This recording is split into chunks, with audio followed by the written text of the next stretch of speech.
તો મુખ્યમંત્રી ભૂપેન્દ્ર પટેલ પહોંચ્યા મહેસાણા, જ્યાં નારોલા ખાતે સમૂહ લગ્નમાં હાજરી આપી છે।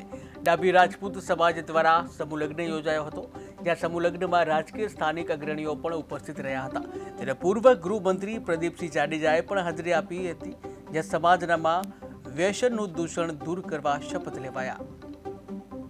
અમારા શ્રી ચાવડા ડાભી રાઠોડ રાજપૂત સમાજના 30મા સમૂહ લગ્નોત્સવમાં ગુજરાતના મૃદુ અને મક્કમ મુખ્યમંત્રી માનનીય ભૂપેન્દ્રભાઈ પટેલ પોતાનો કિંમતી સમય ફાળવી અને અહીંયા પ્રભુતામાં પગલાં પાડતા 30 નવદંપતીને આશીર્વાદ આપવા અને અમારા જેવા આયોજકોને હૂંફ મળે અને સતત આવું કામ કરવાની પ્રેરણા મળે એ બદલ પહેલાં તો ગુજરાતના માનનીય મુખ્યમંત્રીનો આભાર માનીએ છીએ।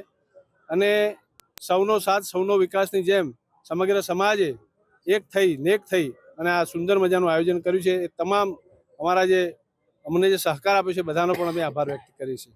શ્રી ચાવડા ડાભી રાઠોડ રાજપૂત સમાજના સમૂહ લગ્નમાં આમ તો ઘણા વર્ષોથી આ સમૂહ લગ્ન યોજાય છે। સામાન્ય રીતે રાજપૂત સમાજમાં આમ તો છેક રાજા રામ મોહન રાય વખતથી શરૂઆતથી એવું હતું કે કુરિવાજો સૌથી વધુ કોઈ હોય તો ક્ષત્રિય સમાજમાં, રાજપૂત સમાજમાં છે। એ સતી પ્રથાથી શરૂ કરી અને જે અંધશ્રદ્ધાઓ કુરિવાજો ખાસ કરીને એ સૌથી વધુ ક્ષત્રિય સમાજમાં હતું। આજે તમે જુઓ આ 21મી સદીના જમાનામાં જે પરિવર્તનની આંધીની સૌથી વધુ કોઈ અસર થઈ હોય